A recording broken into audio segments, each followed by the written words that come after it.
thank you all so much. It is a thrill for me to be here in Ringgold, and let me tell you right off the bat, you need to know one thing. I have no intention of being the governor of Atlanta.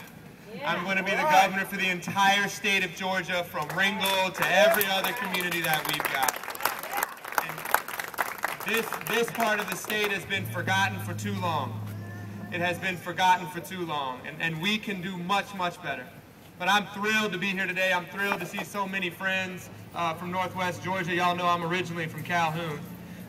Don't hold that against me as a rival. I mean, this part of the state is important to me. And I believe that we have everything that we need in this state, in this community, to be a powerhouse, to have the kind of economy that we want. We've got folks like Stacy who are going and getting great educations in different contexts, moving on, doing the things that they can to build these communities. We've got small businesses and vibrant faith communities. We've got everything that we need, transportation infrastructure, etc. This state has no business at the bottom. Amen. Yeah.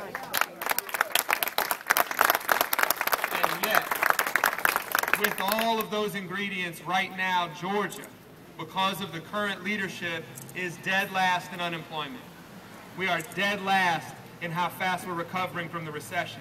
That means that every other state, Tennessee, Alabama, Mississippi, every other state, Kentucky, West Virginia, I mean all of them are doing a better job of making and creating an economy that works for their people. There is no reason for Georgia to be at the bottom. And I'm tired of the excuses, aren't y'all? Yeah. We're tired of it. As you said, there's a lot of people in this state that are sick and tired, that are not going to take it anymore. And we've seen that. And right now, Georgia is ready for a change. Yes. Georgia is ready to invest in its people again. Our education system is the foundation of our economy. I believe, and I know many of y'all do too, that education is economic development.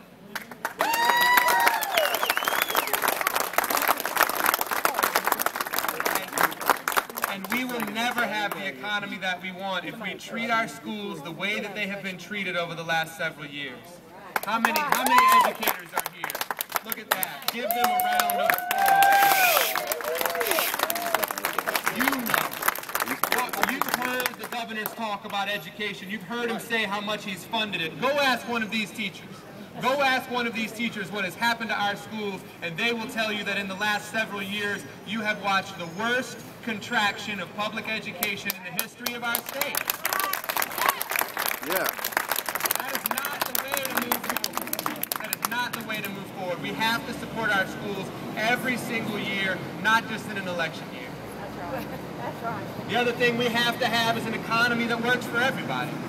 The governor is going around saying that this economy is booming.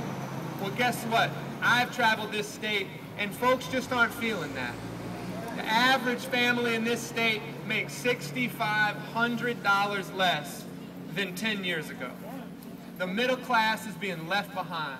Regular working people are not on the radar screen in Atlanta.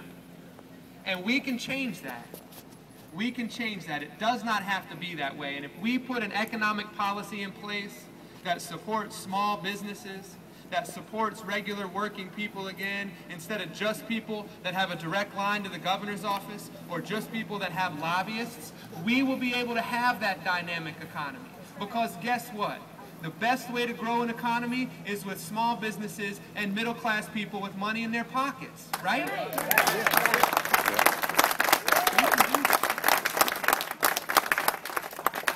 And the other thing that we all know we need is an honest government. And I'll tell you very simply, my position on ethics in the governor's office is this. I think we need some.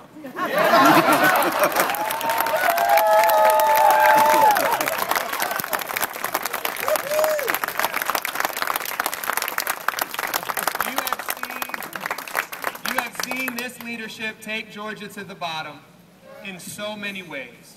At the bottom in high school graduation, at the bottom of unemployment numbers, at the bottom in terms of how our middle class is falling behind, at the bottom in terms of the number of low-wage jobs instead of high-paying, well-educated jobs.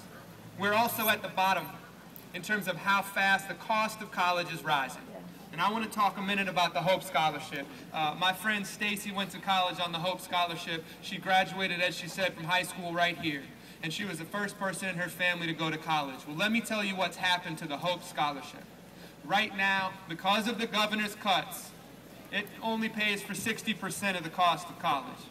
And for a huge number of people, a huge number of middle-class families, there are now students that receive the Hope Scholarship who still can't afford to go to college. That means they're hard-working, high-achieving kids, and the door is being closed on their future because of this governor's policies. For the first time in the history of our state, those hard-working kids can't afford to go to college. And 80,000 people 80,000 people are no longer going to school on Hope compared to when the governor took over.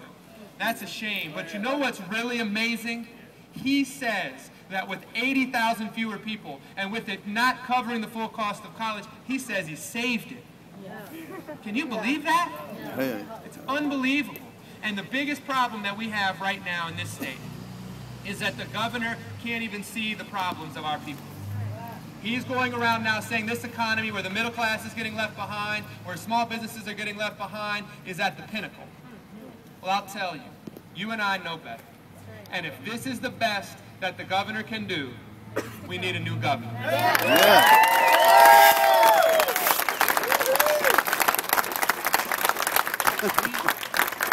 have 10 days. We have 10 days, and we are going to travel to every corner of this state. And the remarkable thing, if you feel the energy and the momentum that we feel as we travel the state, you would know that you are part of something great and something new and something exciting. And Georgia is ready for an honest government.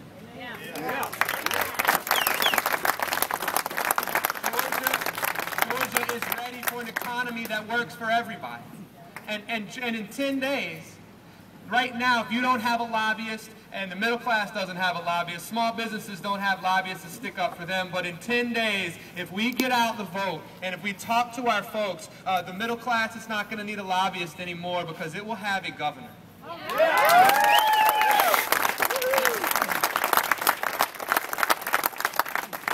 Don't underestimate your ability to change the future of this state in the next 10 days. Because you see all this stuff on television, you get all the stuff in your mailbox, that a lot of it's just made up. It's just made up. But what can cut through all of that mess of politics is y'all's human connections with your friends. And if you will go and talk to your friends, all of you know somebody who might not vote. All of you know somebody who might vote for the other side.